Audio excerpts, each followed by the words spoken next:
Hope you're having a blessed day. My name's David, and this is Stoned Ape Adventures. Today I'm at the Quehanna Wild area in Pennsylvania, and I'm gonna do about, I don't know, about 6 or 7 miles in and out. Just a short weekend trip, overnight trip. But later on, I'm gonna show you how to make you a better backpacker and a smarter backpacker, and with one little tiny item. So stay tuned, and I'll show you that when we get to the campsite and I'm all set up. If you like adventures, go ahead and subscribe.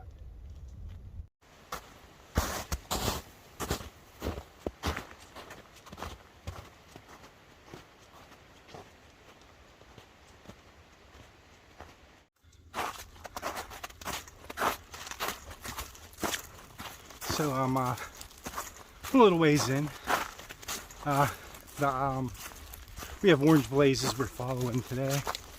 This is Pennsylvania wild area, and we got a chance to see a whole lot of different wildlife, especially elk.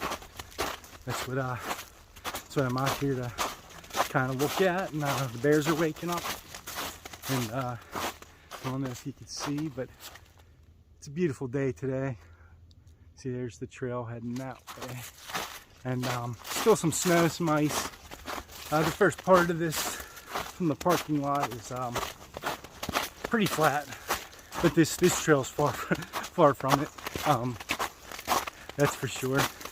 This is a grueling 72 mile loop. I'm only going in and out today. I did the loop last year. I want to do it again whenever I can do like 20 miles a day. But until then, I'm gonna go ahead and hold that off. But hopefully we see some wildlife. I'm excited. You know, I'd like to see an elk, that's for sure.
Well, I told you I'd show you some elk poop.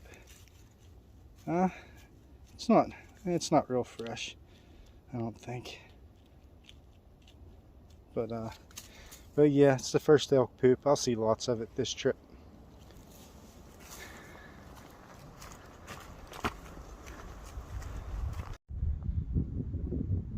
So I topped the hill now. Kind of show you what. There's the trail, and the sun's bright today. And yeah, so this is like the best spot to see the elk and other wildlife. It's a lot warmer on top of the hill here too. I might have to take a layer off here. But I'm gonna go ahead marching on. Hopefully I see an elk and get him on video. But if not, it's all good too. It's just nice to be out.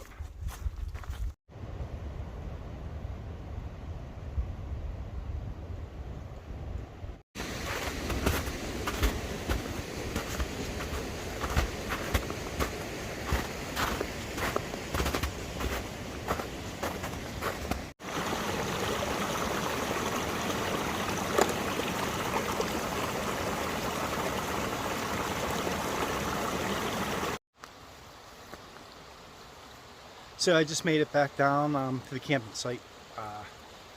I started at 1:30. It's about 6 o'clock now, so I got a really good day of hiking in. And then I'll show you the campsite in a second here.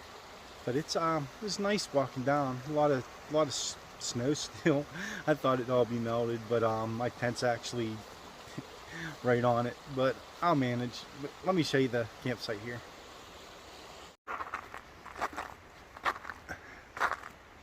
So there's the trail coming down, and again I'm on the Quehanna trail.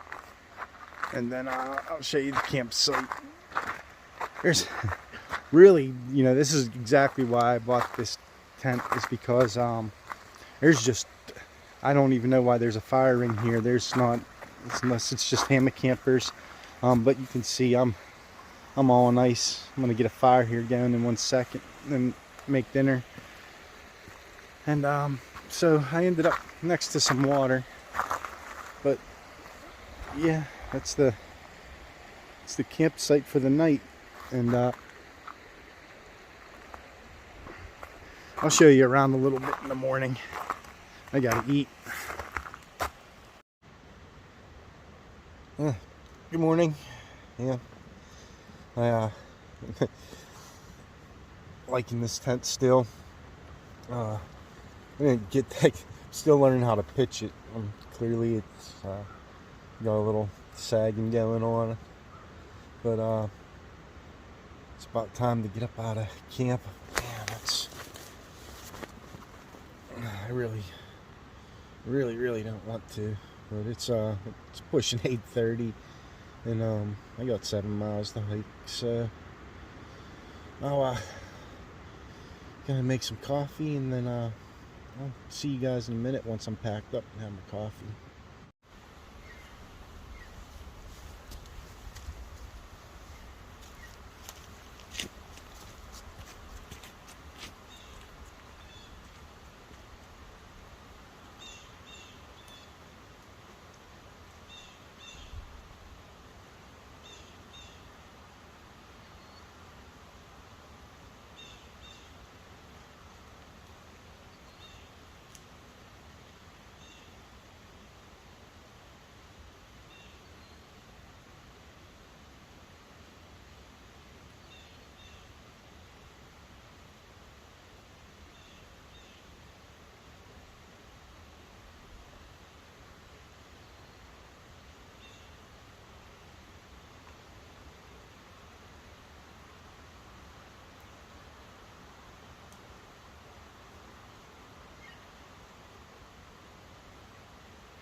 Well, I got everything packed up, and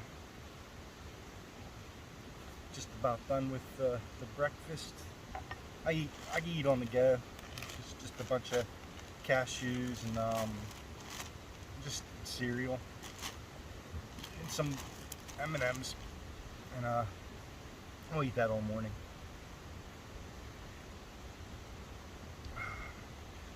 And I got to get the hippie speedball.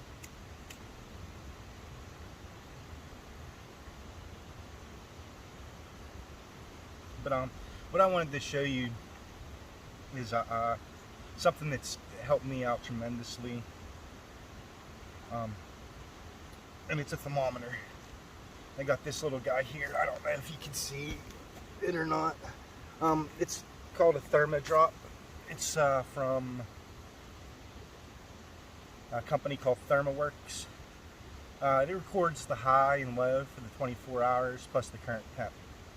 So it's 56 right now, and last night it got down to 33. And what this does is it really helps you understand your layers better, understand your sleep system better. Even when you're hiking, if you're overheating, you can it teaches you to start with the proper layers, so that way 20 minutes down the trail you're not either taking clothes off or putting clothes on, stripping layers. But it's definitely helps you backpack smarter, and it'll teach you a whole lot, especially like when it comes to the sleep system. Especially you can find out you don't want to carry too many layers. You don't want to carry too heavy of a sleeping bag. So if you know what you're comfortable with and what temperatures you're comfortable with and what gear you have, it helps out a lot. It really does.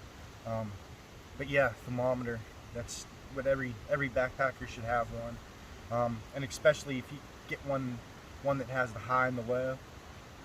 When you wake up at night in sleeping bag, if you're cold, you look at the temperature, you realize, okay, it needs to be need to beef up on the sleeping system a little bit. Maybe it's just a liner, maybe you need a whole new bag, to get you those temps you need to get to, or vice versa. If you're waking up sweating hot, then that's a problem too.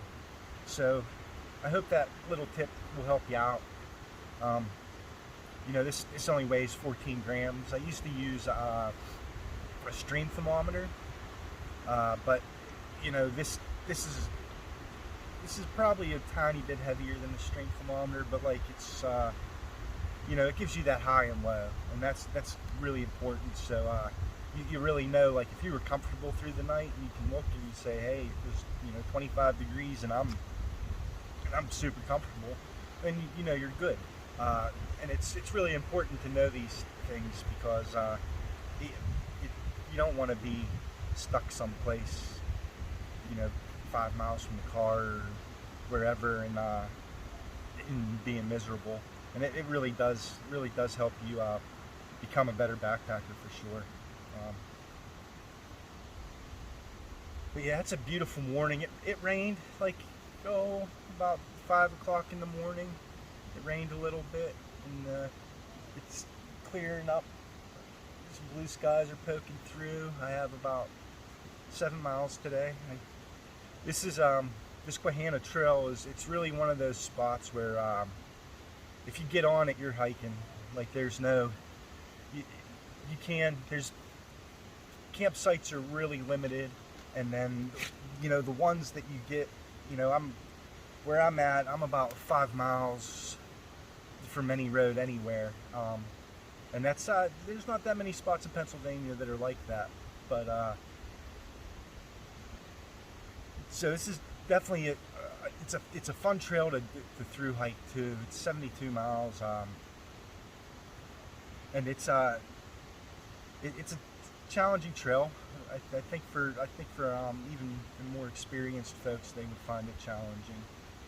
But it's definitely one of those spots where, if you see a campsite you like, there's probably not going to be another one for 5 or 6 miles, and that's just the nature of the beast with this spot.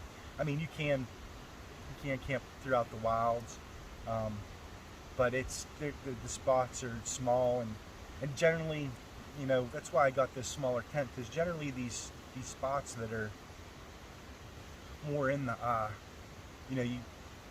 more remote, they're generally smaller, and there's they don't get that much use, and there's just not really great places to put up the tent. Now, if you're a hammock camper, I guess that's a little bit different, but for us tent campers, just finding a big enough spot. I tested out the tent, and I pretty much put it in a puddle of water. I woke up, there was probably, I don't know, 4 inches of water underneath the tent, and not a drip of water anywhere inside. I'd never done that with my Nemo, that's for sure. I'd pitched it on the little bit of a hill over here. There was a flat spot right on the trail. I don't like to do that. I'm more so worried about wildlife than maybe, yeah, I don't like to stick my tent right on the trail. That's just asking for for something to come through at night, even though I'm just like right off the trail. But yeah, just an owl. No animals on this trip either. Kind of bummed me out. I didn't see a deer. I didn't see an elk, some elk poop. That's it. An owl and a couple woodpeckers, but nothing else.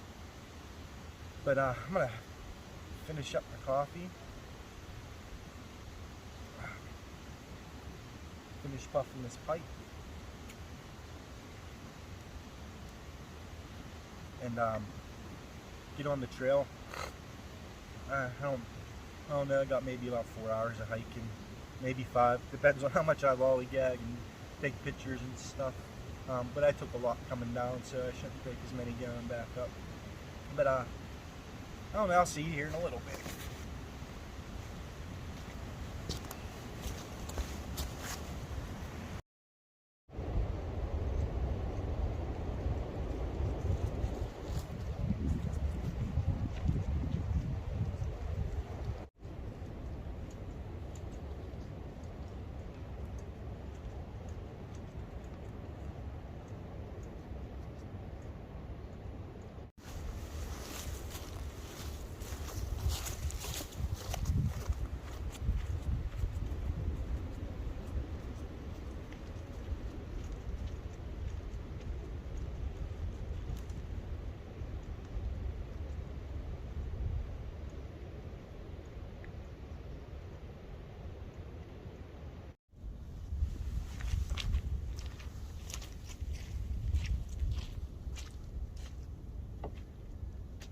Well, made it back to the car.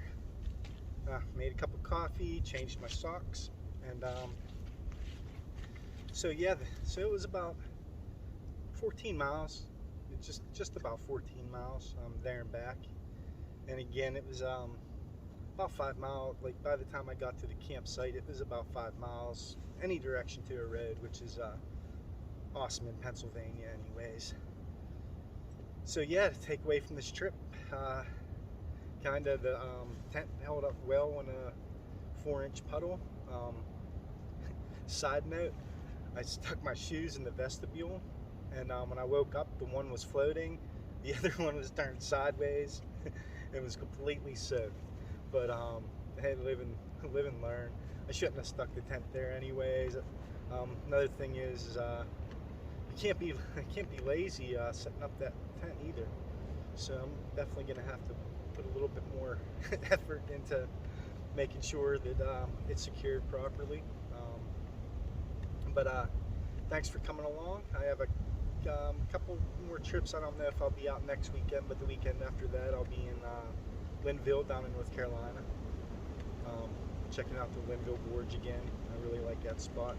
But thanks for coming along.